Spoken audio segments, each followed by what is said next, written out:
atau ibunya enggak, bapaknya. Karena sebagai eksekutif muda misalnya, atau lagi pingin ini, wah, disemprot-semprot begitu, ini kan diserap. Ada berbagai senyawa-senyawa kimia yang kalau itu terkena pada bayi atau janin dalam kandungan, berarti kan sebenarnya bukan langsung pada janinnya, diserap oleh ibu, lalu kemudian mempengaruhi anak. Secara alamiah itu bukan berarti minyaknya alami ya. Secara alamiah minyak wanginya itu yang sintetis tadi itu bertahan 2 jam, dengan dikasih dietil petalat bisa bertahan menjadi 4 jam atau 6 jam. Jadi kayak pengawet gitu. Pengawet, iya, pengawet. Jadi pengawet itu bukan hanya ada dalam makanan itu ya.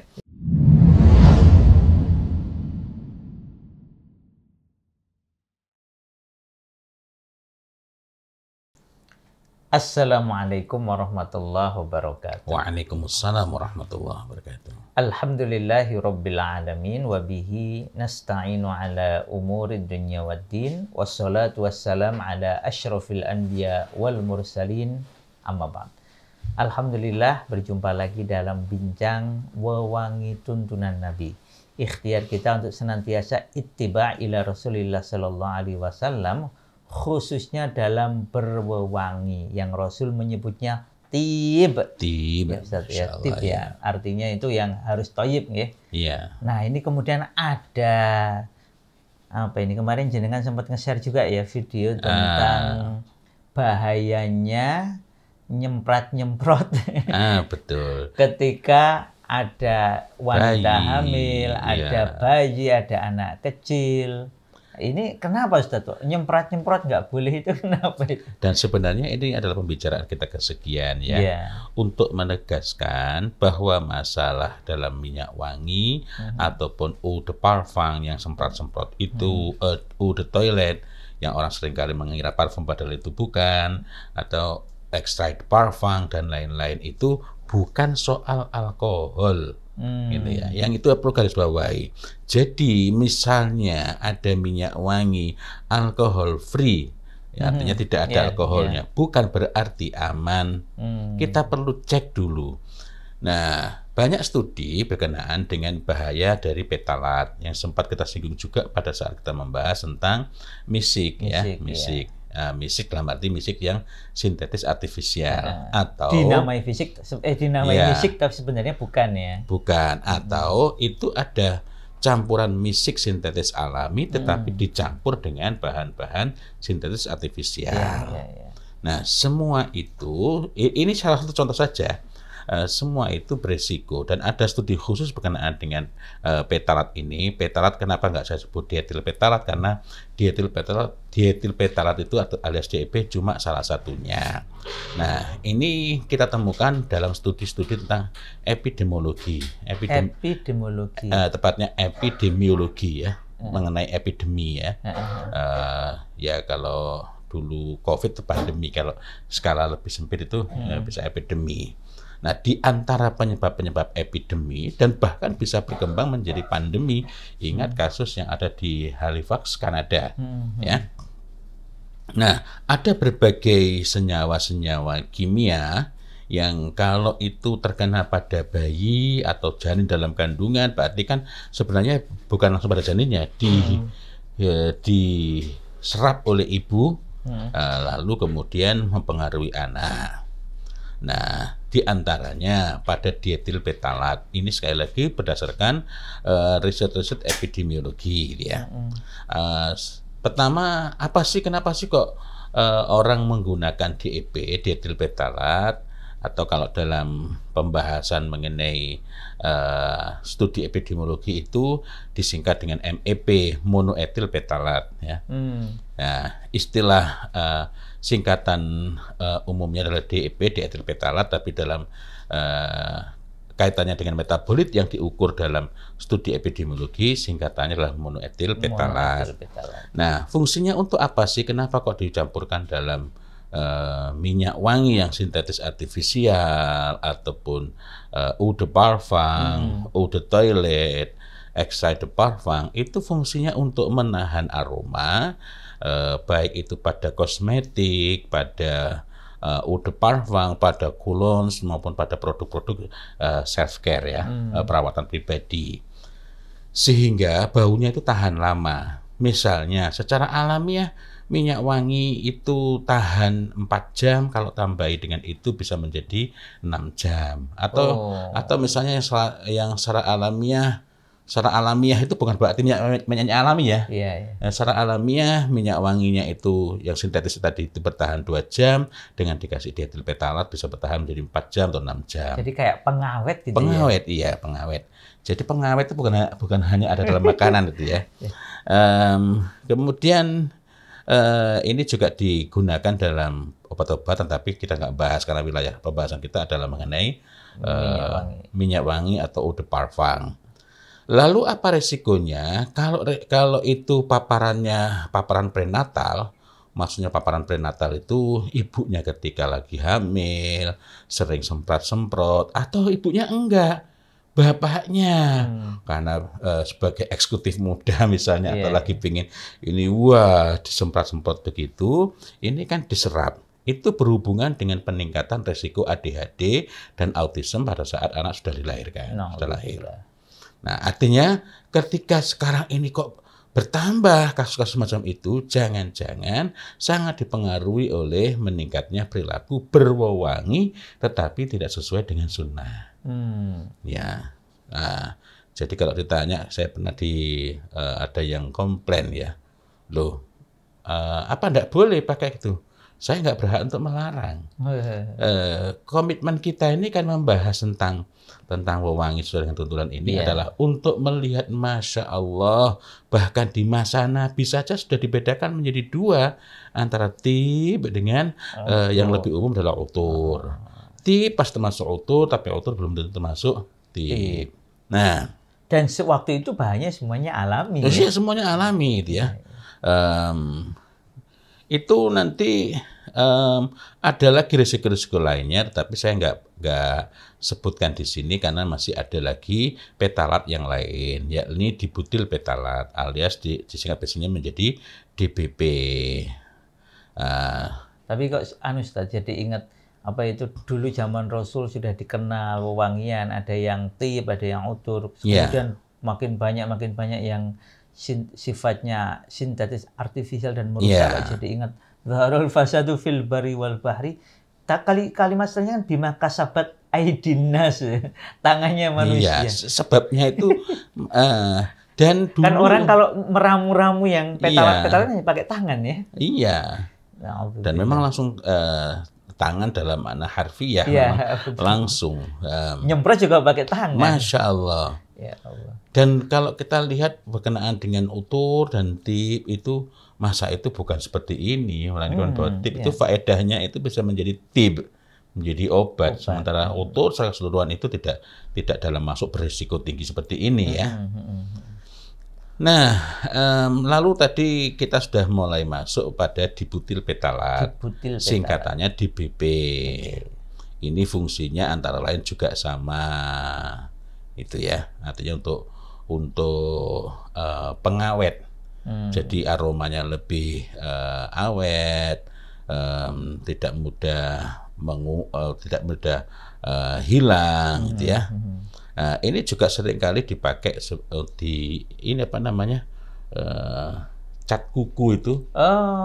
Cat kuku yang apa yang ya tentu saja nggak alami ya, warna-warna itu ya. Ya, kalau pakai henna, Masya Allah bagus itu. Nah, ini ketika sering pakai, emaknya sering pakai, bapaknya sering pakai, intinya ada penyerapan oleh ibunya. Kalau ini paparannya pranatal, nah ini juga meningkatkan resiko menurunnya maskulinitas pada anak laki-laki. Laki-laki tapi tidak begitu laki-laki gitu ya. Jadi ini bermasalah. Kemudian kalau itu paparannya ketika anak itu sudah lahir tapi usianya sebelum 6 bulan, maka ini juga memiliki risiko berkaitan dengan perkembangan mental dan fisik anak. Sementara jadi sebelum lahir bermasalah, ketika anak bayi di bawah 6 bulan juga bermasalah. Oh, ini kan sudah 6 bulan, sudah 7 bulan, itu juga berisiko. Jadi kalau anak di bawah umur 3 tahun, itu risikonya pada penurunan perkembangan fisik, dari riset ya, perkembangan fisik dan internalisasi perilaku. Jadi susah untuk diajari tentang perilaku sesuatu gitu. Jadi ingat konsep tentang karakter itu kan ada self internalization internalizing ya. Jadi secara fisik itu berpengaruh, secara mental juga berpengaruh, tapi tidak separah kalau anaknya di bawah usia 6 bulan ya. Tapi kan tetap berisiko itu. Perkembangan fisiknya terganggu gitu. Mentalnya terganggu. Ya. Dan paparan yang bersamaan, artinya bersamaan dengan senyawa-senyawa lain yang berbahaya, itu juga berisiko dengan keterlambatan pubertas pada anak perempuan. Itu. Nah, jadi kematangannya lebih lambat. Kemudian nanti ada butil benzil petalat. Butil benzil petalat. Ya, dari namanya tadi ada benzil, itu kita bisa menduga, tapi kita nggak masuk terlalu jauh ke sana ya. Kalau ini sih memang tidak terlalu banyak dipakai dalam wewangian, lebih banyak dipakai di pelapis furnitur, ubin vinil, karpet dan lain-lain. Yang ini juga berisiko pada pada anak yang belum lahir kalau paparannya pranatal maupun yang sudah lahir. Nah, karena itu kita tidak membahas ini terlalu jauh ya. Nah, secara umum masih ada lagi senyawa-senyawa petalat lainnya, tetapi secara sederhana adalah penggunaan senyawa-senyawa petalat itu meningkatkan resiko penyakit-penyakit alergi, kemudian berkurangnya atau menurunnya perilaku maskulinitas pada anak laki-laki, dan itu kan berarti berisiko ya, berisiko bagi perkembangan kepribadian mereka. Dan itu sangat berbeda kalau kita tengok mengenai misalnya saja, karena itu ini hanya menyebut sebagian. Misalnya saja kalau dibandingkan dengan za'faron. Nah, ini za'faron. Ini Ustaz, ini perlu dikelirkan dulu. Ini semuanya tidak ada yang pakai petalat tadi, tak? Insya Allah tidak ada ya. Ini za'faron ya. Za'faron. Dan za'faron lil arus. Lil arus ini Bapak Ibu. Jadi kalau pengen yang pengantin jadi muda kembali gitu ya. Pengantin dalam tanda kutip ya. Pengantin lama yang pengen muda ini Ustaz ya. Iya. Ini gimana kalau ini Ustaz? Nah, ini za'faron lil arus itu kan juga sangat baik dan direkomendasikan, memang bukan direkomendasikan, memang dituntunkan, disunnahkan bagi bayi saat 7 hari ke-7 ya. Iya, itu kan dilumuri.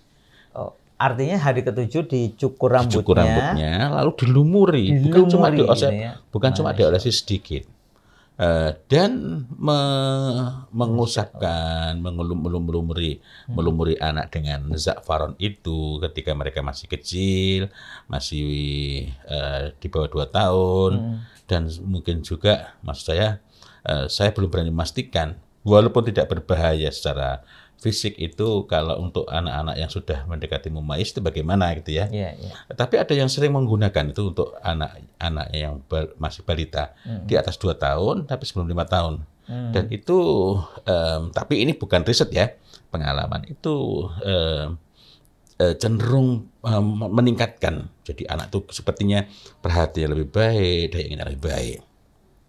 Nah, penelitian tentang manfaat za'faron, minyak wangi saffron yang alami itu ketika dikenakan pada bayi itu Masya Allah manfaatnya sangat banyak. Nah, kita dapat menjumpai ini baru secara fisik, yakni bagi kesehatan kulitnya, pertumbuhan rambutnya gitu. Kemudian, tapi ini riset ya, saya masih susah untuk mencerna. Kok bisa itu mempengaruhi kesehatan pencernaan itu? Kesehatan pencernaan ya? Kan nggak dimakan, nggak diminum. Kemudian meningkatkan. Ini untuk anak ya? Iya, pada bayi itu ya. Pada bayi ya. Ya, meningkatkan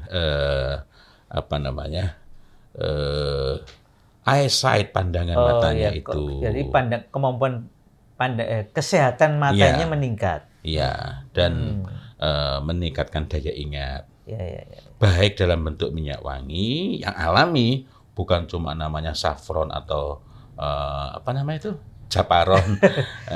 Tapi bukankah memang Ustaz ya, ketika dioleskan ke kepala kan dia terserap oleh kulit ya? Iya. Lalu masuk ke darah ya?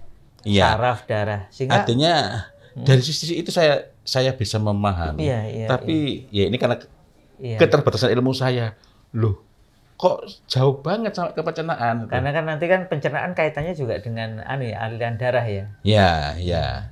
Jadi ala kulli hal begitu yang terjadi. Nah, kalau tadi kaitannya dengan peningkatan memori, itu baik saffron treat-nya dikonsumsi ataupun minyak wanginya. Untuk anak? Untuk anak. Okay. Kalau yang untuk dikonsumsi langsung tadi itu bukan minyak wangi ya, itu juga pada orang-orang yang mengalami Alzheimer juga baik. Artinya dengan demikian, jika bahan alami dipakai sebagai minyak wangi, itu juga baik untuk orang-orang yang sudah tua sekalipun ya. Cuma baiknya itu ada batasannya. Misalnya batasannya gini, maksudnya bukan mengatakan cuma. Contohnya, tetap perlu dosis yang tepat. Iya, ada orang-orang yang diharamkan pakai minyak wangi zafaron kan. Nah, artinya dalam kondisi itu berarti manfaatnya ada, tetapi jika tidak memenuhi kualifikasi bisa berbahaya. Tapi itu bukan hasil riset ya. Ini tuntunan. Maksudnya bukan hasil riset itu bukan berarti agama ini bertentangan. Yakni misalnya, ini kan zafaran lil arus. Ya. Laki-laki pakai sudah nggak punya istri, kan menjadi berbahaya gitu ya. Nah, ini tadi baru sebagian di antara manfaat-manfaat minyak wangi alami, dalam hal ini mengambil kasus dari zafaron. Padahal masih banyak juga minyak wangi lain yang memiliki manfaat-manfaat ketika dipakaikan pada saat anak-anak kita itu masih bayi. Jadi kesimpulannya adalah, Masya Allah, sangat besar perbedaannya. Yang satu bisa membahayakan, yang satu justru membawa banyak manfaat. Wanginya sama-sama wangi, walaupun kalau hidung peka, beda wanginya. Beda sekali. Tapi katakanlah sama-sama wangi, tetapi tidak berarti sama. Kalau wanginya yang sintetis artifisial itu secara umum pasti ini ya mengganggu ya, bikin tidak nyaman ya. Mengganggu itu ya bagi yang terbiasa, maksud saya alami gitu ya. Iya. Karena sama halnya ada orang-orang yang sudah tidak terganggu dengan sebagian misalnya ada bau sampah ya. Tetapi memang penggunaan itu memang lebih sensitif bagi orang asma, bagi orang yang atau kalau penggunaannya beberapa macam itu cepat orang bikin mual dan lain-lain. Itu. Kalau yang alami insya Allah tidak ya. Aman. Masya Allah. Demikian, ini kayaknya masih menarik untuk dibahas. Apalagi tadi kalau penggunaan zafaron tadi, kalau ada risetnya menarik juga ya. Kalau untuk usia tadi kan terutama di bawah 3 tahun tadi nggih. Atau malah nanti kalau sebelum balik bagaimana? Kalau balik kan berarti sudah terlarang untuk yang laki-laki ya. Tapi tidak untuk yang perempuan. Masya Allah. Ya demikian, semoga ini menguatkan tekad kita untuk ittiba ila Rasulillah sallallahu alaihi wasallam dan meninggalkan apa-apa yang membawa madharat. Demikian, wabillahi taufik wal hidayah. Wassalamualaikum warahmatullahi wabarakatuh. Waalaikumsalam warahmatullahi wabarakatuh.